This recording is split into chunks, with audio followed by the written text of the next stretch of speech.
ज़रा एक पल के लिए कल्पना कीजिए कि भारत के किसी बड़े शहर में रहने वाला एक बच्चा सुबह उठता है, अपने टैबलेट पर ऑनलाइन क्लासेस ज्वाइन करता है और हाई स्पीड इंटरनेट से दुनिया भर की जानकारी उसके सामने होती है।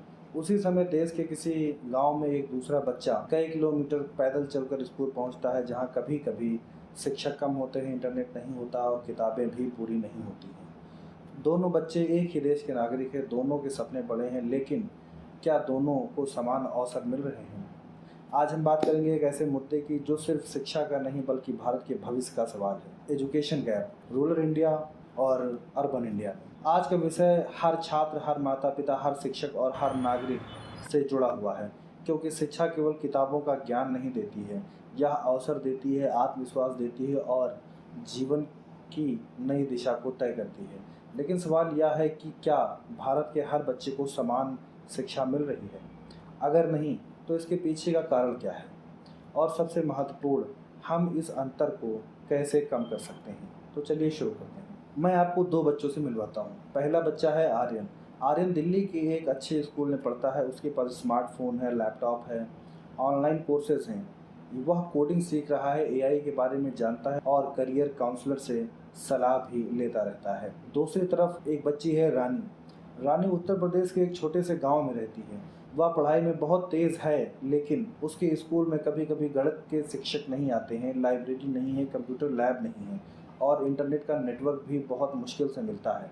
अब आप सोचिए, अगर दोनों बच्चे एक प्रतियोगी परीक्षा में बैठते हैं तो क्या दोनों की तैयारी की परिस्थितियां समान होंगी? शायद नहीं। यहीं से शुरू होता है एजुकेशन गैप। मैं आपसे एक सवाल पूछता हूँ, अगर आपको अपने बचपन में इंटरनेट, अच्छी लाइब्रेरी और बेहतरीन शिक्षक नहीं मिले होते, तो क्या आप आज जहाँ हैं वहाँ पहुँच पाते? इस बारे में ज़रूर सोचिएगा। एजुकेशन गैप का मतलब केवल स्कूलों की संख्या का अंतर नहीं है। यहाँ पर कई चीज़ों का अंतर होता है, जैसे कि quality of teachers, infrastructures, internet access, learning resources, exposure, career guidance. Urban India में बच्चों को कई सुविधाएं आसानी से मिल जाती हैं, लेकिन रूरल इंडिया में आज भी कई जगहों पर बच्चों को मूलभूत शैक्षिक सुविधाओं के लिए भी संघर्ष करना पड़ता है। एक तरफ स्मार्ट क्लासरूम है, दूसरी तरफ ऐसी कक्षाएं भी हैं जहां बिजली की समस्या बनी रहती है। एक तरफ एआई और रोबोटिक्स सीखने वाले बच्चे हैं, दूसरी तरफ ऐसे बच्चे हैं जिन्होंने कभी कंप्यूटर को छू कर भी नहीं देखा है, और यही अंतर आगे चलकर रोजगार, आय और जीवन स्तर पर असर डालता है। अब सवाल आता है कि आखिर यह अंतर पैदा क्यों होता है? तो इसके कई कारण हैं, जैसे इंफ्रास्ट्रक्चर गैप। कई ग्रामीण स्कूलों में अभी तक पर्याप्त कक्षाएं, लैब या पुस्तकालय तक नहीं है। बच्चे सीखना चाहते हैं, लेकिन संसाधन सीमित हैं। कुछ क्षेत्रों में योग्य शिक्षकों की कमी एक बहुत बड़ी चुनौती है।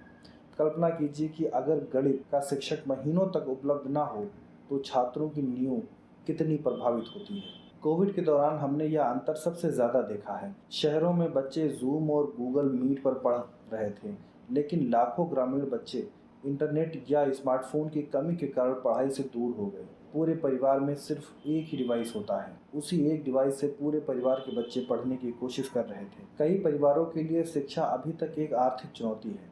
कुछ बच्चों को पढ़ाई के साथ काम भी करना पड़ता है और कई बार परिवार की परिस्थितियाँ उन्हें स्कूल छोड़ने पर मजबूर कर देती हैं। यहाँ पर एक सवाल और है, क्या प्रतिभा केवल शहरों में पैदा होती है? तो इसका जवाब है कि बिल्कुल नहीं। प्रतिभा एक गांव, एक कस्बे और हर शहर में हो सकती है। फ़र्क सिर्फ अवसरों का होता है। एजुकेशन गैप केवल छात्रों की समस्या नहीं है, यह राष्ट्रीय विकास की समस्या है। सोचिए, अगर लाखों प्रतिभाशाली बच्चे सही शिक्षा से वंचित रह जाएं, तो देश कितनी संभावनाओं को खो देता है।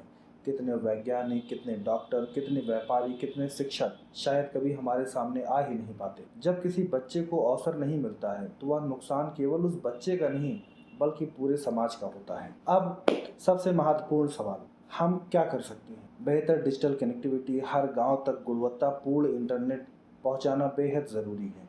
शिक्षकों को आधुनिक शिक्षा तकनीकों से लैस करना होगा। अगर स्थानीय समुदाय भी स्कूल से जुड़ जाएं, तो एक बड़ा बदलाव संभव है। सरकार और निजी क्षेत्र मिलकर बेहतर संसाधन उपलब्ध करा सकते हैं, जैसे online platform, recorded lecture, AI tools और डिजिटल लर्निंग ऐप्स।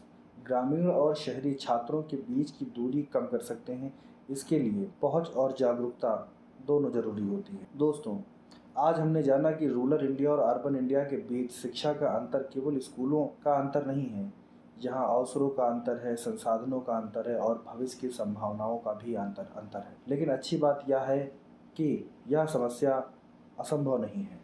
अगर सरकार, समाज, शिक्षक, माता-पिता और हम सभी मिलकर प्रयास करें तो हर बच्चे को उसकी क्षमता के अनुसार आगे बढ़ने का अवसर मिल सकता है।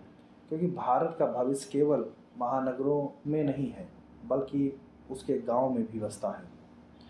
और जब हर बच्चा सीख पाएगा, तभी भारत वास्तव में आगे बढ़ पाएगा। अगर आपको यह एपिसोड पसंद आया है तो इसे अपने दोस्तों, परिवार और शिक्षकों के साथ ज़रूर शेयर करें। फॉलो करना और ये सब्सक्राइब करना बिल्कुल भी मत भूलें, ताकि ऐसे ही ज्ञानवर्धक और प्रेरणादायक विषयों पर हम आपसे मिलते रहें। आप हमें कमेंट करके बताइए, आपके अनुसार रूरल और अर्बन एजुकेशन गैप को कम करने का सबसे महत्वपूर्ण तरीका कौन सा हो सकता है। मैं हूँ आपका दोस्त। मिलते हैं अगले एपिसोड में। तब तक आप सीखते रहिए और आगे बढ़ते रहिए। धन्यवाद।